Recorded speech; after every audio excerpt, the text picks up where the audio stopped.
Hello, Central York Middle School. So today we are going to start learning about probability trees. 2 weeks ago we reviewed simple probability, and that's when we look at just one event happening. So just flipping a coin or spinning a spinner or rolling a number cube, and we look at the probability of flipping a heads when you have a coin as 1/2 or 50%. Then last week we looked into what happens when we have two events. So you flip a coin and spin the spinner, or you have ice cream cones and the ice cream. But what happens when you have three or more events? And when you have three or more events, what you have to do is you have to do a probability tree. So Lucy needs to do laundry, and so there aren't that many clothes in her closet. She has 3 pairs of pants, jean, tan, and blue. She has 3 shirts, purple, red, and green. And then she has 2 pairs of shoes, sandals, and flip-flops. So the very first branch that we are going to have is event 1. And event 1 is our pants. So we're going to have jeans, we have tan pants, and we have blue pants. And this is our pants section of the tree. We can't do the probability table because there is not a third side to use. So next, after the pants, we're going to look at the shirts. So we have purple, green, and red. We have purple, green, and red. And we have purple, green, and red. So our second event are the shirts. And then our last event is going to be the shoes. And coming off of the shoes, we have sandals and flip-flops. So sandals, flip-flops, sandals, flip-flops, sandals, flip-flops, sandals, and flip-flops, sandals and flip-flops, sandals and flip-flops,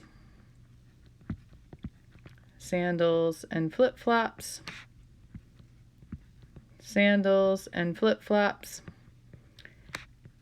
and sandals and flip-flops. So now I have drawn my probability tree. My first event is in blue, that's the pants. My second event is in red, and those are the shirts. And my last event are the shoes, and they are in black. And now I need to look at how many total outfits Lucy can make.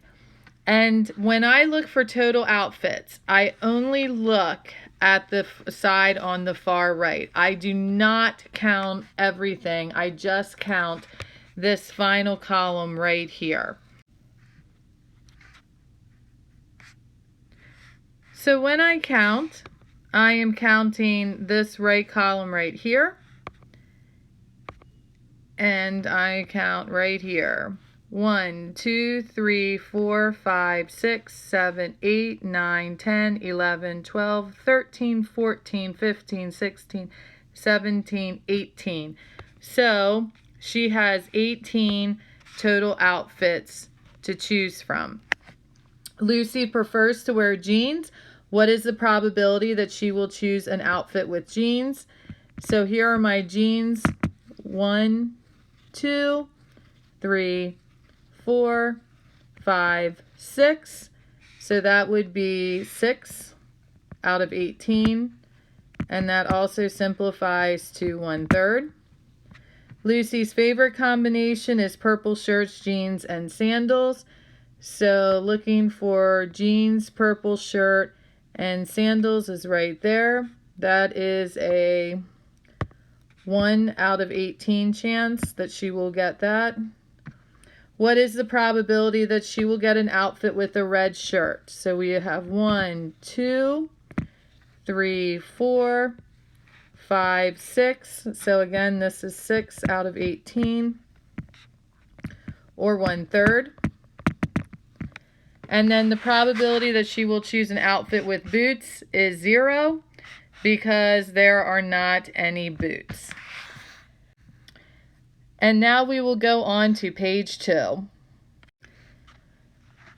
So in this problem, Lucy goes to the ice cream shop and she wants to order 1 scoop of ice cream. She wants it in a cone.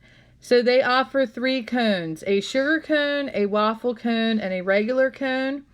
They offer 3 types of ice cream, chocolate, vanilla, and strawberry, and then 2 types of topping. They offer sprinkles or cookies. So let's go ahead. The first thing is she can only choose 1 cone. She can have a sugar cone, a waffle cone, or a regular cone. So that's going to be the first part of our tree. She can have a sugar cone, she can have a waffle cone, or she can have a regular cone. So that's event number 1. Event number 2 is she can have chocolate, vanilla, or strawberry, chocolate, vanilla, or strawberry, and chocolate, vanilla, or strawberry. And I don't know if I mentioned this, but the letters that I'm using are simply the first initials of the event that's taking place. So C for chocolate ice cream, V for vanilla ice cream, S for strawberry ice cream. If you are afraid that you're going to get confused, for example, we have a couple S's here. We have sugar cone, strawberry, and sprinkles. You can go ahead and use a second initial to help you from getting confused. And then lastly, we have our sprinkles and cookies. So sprinkles, cookies, sprinkles, cookies, sprinkles, cookies. And I write sprinkle cookies off of each of the ice creams. Sprinkle cookies. And yes, this does get tight, so if you need to write this on a piece of notebook paper, that is fine. And then I look at my very last column to the right for my total numbers. And right here, I have 1, 2, 3, 4, 5, 6, 7, 8, 9, 10, 11, 12, 13, 14, 15, 16, 17, 18. So again, I have 18 total choices. Lucy prefers waffle cones. What is the probability that she will choose a waffle cone? So let's look at waffle cones. We have 1, 2, 3, 4, 5, 6. So that is 6 out of 18, or 1/3. Lucy's favorite combination is a waffle cone, chocolate ice cream, and sprinkles. So waffle, chocolate ice cream, and sprinkles is 1 out of 18. What is the probability that Lucy will get a cone with sprinkles? So let's count sprinkles. 1, 2, 3, 4, 5, 6, 7, 8, 9. So that's 9 out of 18. Let me change the color so you can read this, or 1/2. And that would be 9 out of 18.